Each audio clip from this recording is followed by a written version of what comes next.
Hey, it's the Rooster, Bobby Leaks for the TimesWeekly.com. Two Southwest Prairie Conference rivals met in Oswego Friday night for a first-round playoff contest between the Panthers and the Plainfield North Tigers. Only a few weeks earlier, Oswego dismantled North 35-7, but it was Plainfield who looked like the aggressor Friday night early when senior tailback Jay Roberts scored from 6 yards out on the Tigers' opening drive to put North up 7-0 in the first. The momentum was all Plainfield's in the first quarter, but Oswego senior leader Jack Kwiatkowski swung it the Panthers' way after blocking a punt that led to his 11-yard touchdown catch from quarterback Brent Wainwright. On their next possession, Oswego went up 14-7 with Kwiatkowski and Wainwright hooked up again on a 17-yard strike that capped an 80-yard drive and showed just how quickly things can change in the playoffs. After the half and trailing 14-7 to open the third quarter, North's defense came up huge and gave their offense the ball in Oswego territory on their first three possessions of the second half. But the Tiger offense failed to take advantage, fumbling once and throwing a pick that was returned 65 yards, setting up yet another Kwiatkowski-Wainwright connection, this time for a 10-yard score and a 21-7 lead. The Panthers would extend that lead to a commanding 28-7 spread on the first play of the fourth quarter when tailback McKeel Stewart took a pitch 29 yards to the house. And for most of the people in the stadium, the game was seemingly over, unless, however, you were a Tiger football player.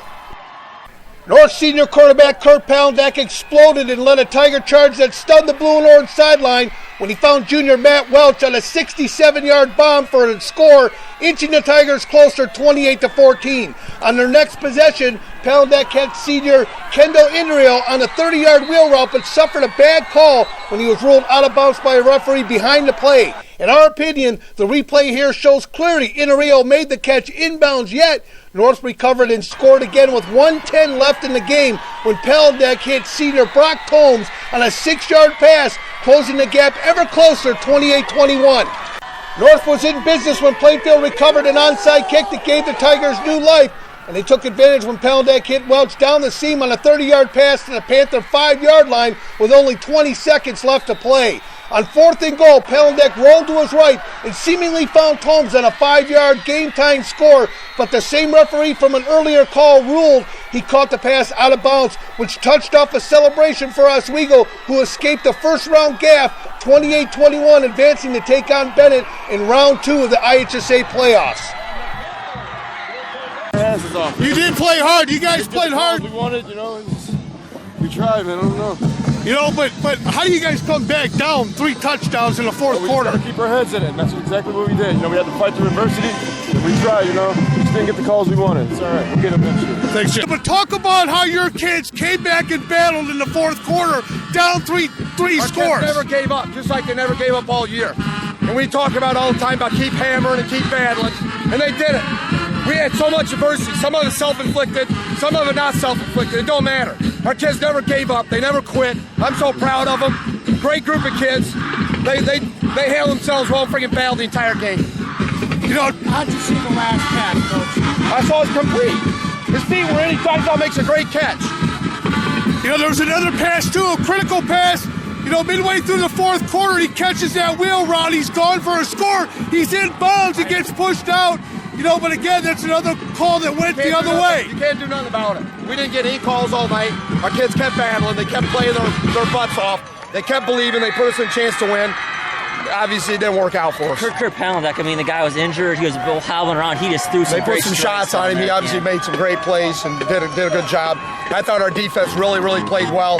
Really came up with some big stops and some big plays. Obviously, we had a couple of missed opportunities in the third quarter when we had it down there that didn't help much, but our kids played their tails off.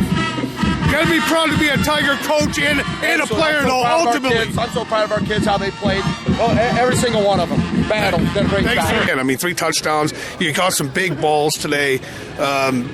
What's the difference between this team and last year's team? Because going into week 2, you guys looked pretty good last year, week 2 of the playoffs. Week 11, I guess. But and then you get a down south team that comes up here. Now you just got somebody down the street in Bennett that you got to take on. How important is your senior leadership now? Not just the level of play that you're doing on the field, but your leadership. And coaching up some of the kids that maybe didn't get into the game last year, reminded them, hey, listen, we were a good football team last year. We got shelled at home on a Saturday. Yeah, our coach let us know, don't expect to score 40 points a game. Our offense is has been tremendous, but sometimes you're going to get stopped, and you have to keep your composure. I thought we did a good job. We did a run game, sets up our pass game, and credit our O-line, credit our quarterback, threw good passes all night. Well, you stunned a little bit in that fourth quarter. I mean, it just seemed like the momentum you guys scored on the first play in the fourth quarter, and after that it was all north. Yeah, that's playoffs for you, man. It could go any way, and credit our defense. They made some plays at the end to get us the victory. First year head coach, first playoff win. I think people are a little bit shocked about your program. I mean, not to say that Oswego's not a good football program, but hey, a new football coach coming in and going 9-1, beat a team twice is real tough, especially a couple weeks apart. You're on your home field, a lot of adversity in that fourth quarter, and somehow or another you landed on your feet. Right. Absolutely. You got to feel good about that. Absolutely. We don't like how we played. Obviously, we had them where we wanted them, and we let them back in the game, and that's some poor play calling on my part. But things like that happen. But I'm really proud of our kids. They buckled down when they needed to and got done what they needed to get done. Hey, it's a tough road for you guys, but you could get and not looking ahead. Certainly, you can't look ahead at any playoff game. This is living proof of that. But looking down the road, you got some big schools and that you may have to face a Providence, a Lincoln East that's in your bracket. And you've got the weapons here to run with that group. You got a decent defense, but talk about Mikkel Stewart, in the backfield. Holy cow! That kid, he's a special athlete. He doesn't look all that much, but speed and agility, holy cow! Yeah, he's a diehard. He goes down with he's fighting you every single step of the way. He's I don't know about 1,100 yards on the season, but he's sat a lot because we've had a lot of success. Right.